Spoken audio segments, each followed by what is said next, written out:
We proposed that the residential zoning change. We have R1 zoning right now. And R1 zoning allows for some low density, but also allows for high density in certain areas. And basically, if there's a large development platted, there's low density in some area that ultimately they borrow from Peter or to pay Paul, or rob Peter to pay Paul. And then they can put in high density in another area, which is okay.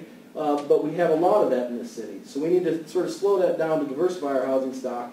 And the one way to do that is by getting rid of what is called 1280, chapters 1280 and 1282 of the North Ridgeville City Ordinances regarding clusters, and basically repealing that to manage and ensure proper growth.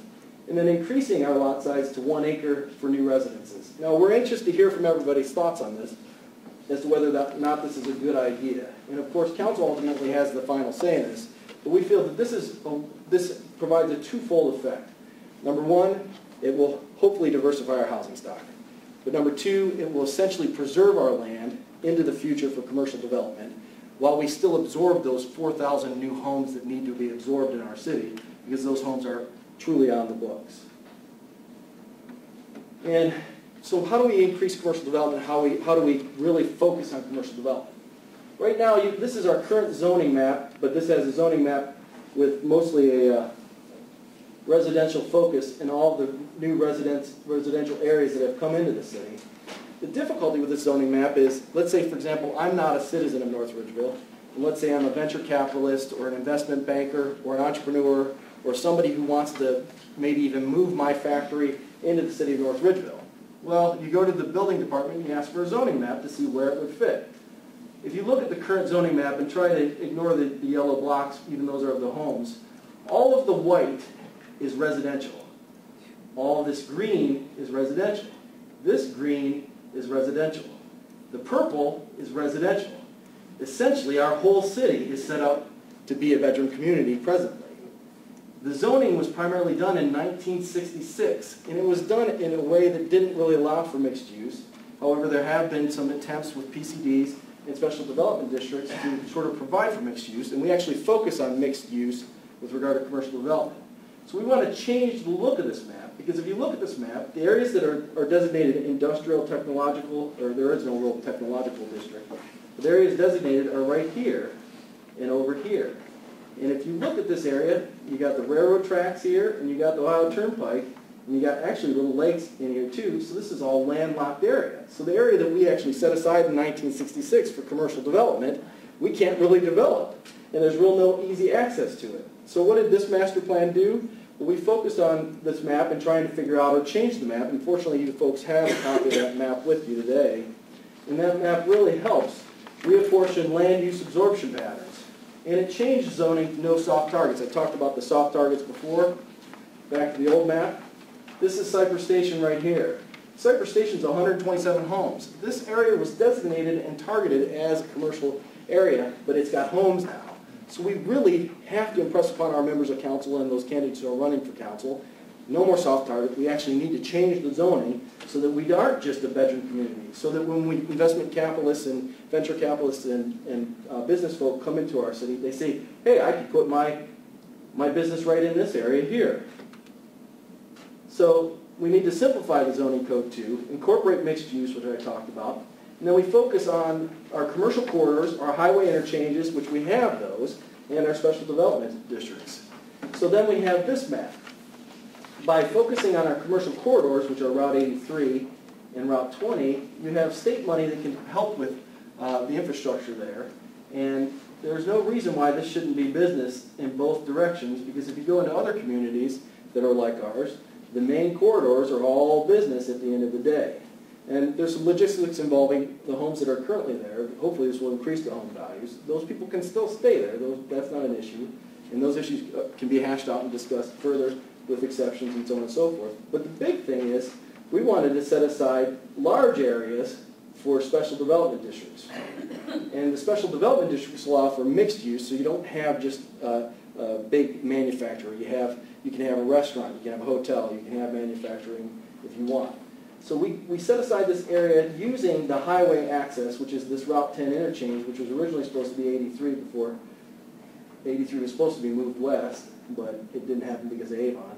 So this interchange here is ultimately, there's a lot of land around it and a lot of land not in use. So we've decided, and as a group, that we should designate these areas as a special development district. Plus, there's some plans in the works for Beckett-Waterbury Parkway to tie in with Beckett and the stuff that was already industrial previously, which was marked red on that other map. And there's a corridor right from our highways all the way up into this area here. In addition to that, we wanted to extend Sprague Road because it stops right here. It's basically down here.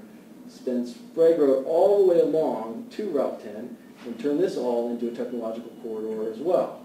Now these are all zoned R1 or residential. If they stay residential, then a residential developer could very easily turn those into homes, and then you don't have the benefit of this land and this access to this particular interchange.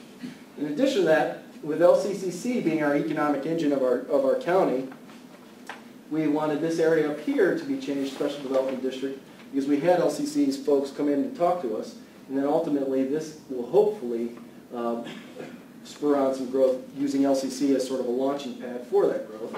And then we wanted just to change the zoning to all mixed use in this area. It's already pretty much commercial, but change it to mixed use.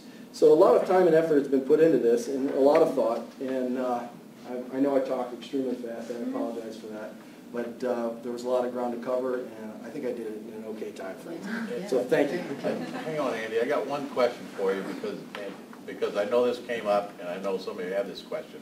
When you're talking about minimum 1 acre, if I happen to own a small lot on Jay Cox or Stony Ridge, does that mean I can't build on it now? No, that's actually a good point. There will be exceptions to the 1 acre rule for those developments that are essentially built out like 75 to 80%, and there's maybe an empty lot or two with homes on all the sides. Of course, people can build a home on that lot.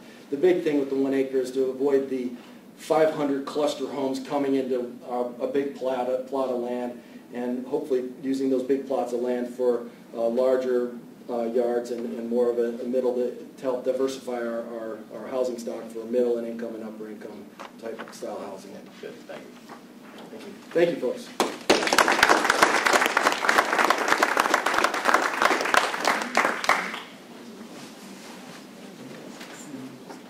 Our next subcommittee is the Business Expansion and Attraction and Retention. Acronym for that is BEAR. You might hear that referred to. And that committee was chaired by 3 people, Rick, Amy, and Renee, and I think Amy's going to start.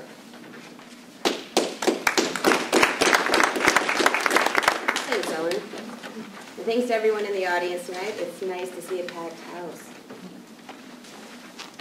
I would like to acknowledge Rick and Renee, they are also co-chairs on the subcommittee, and say thank you to all the community members and guest speakers that attended our subcommittee meetings.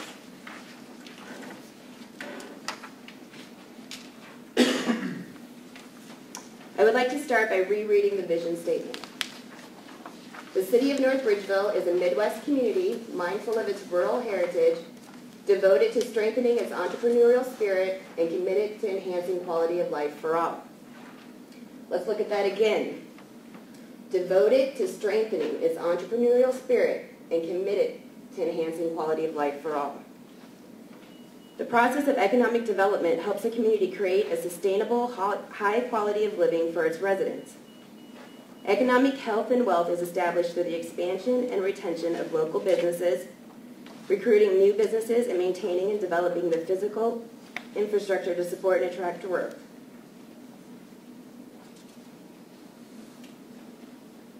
With that being true, we recommend the city pursue the addition of an economic and community development director to actively market our vibrant community.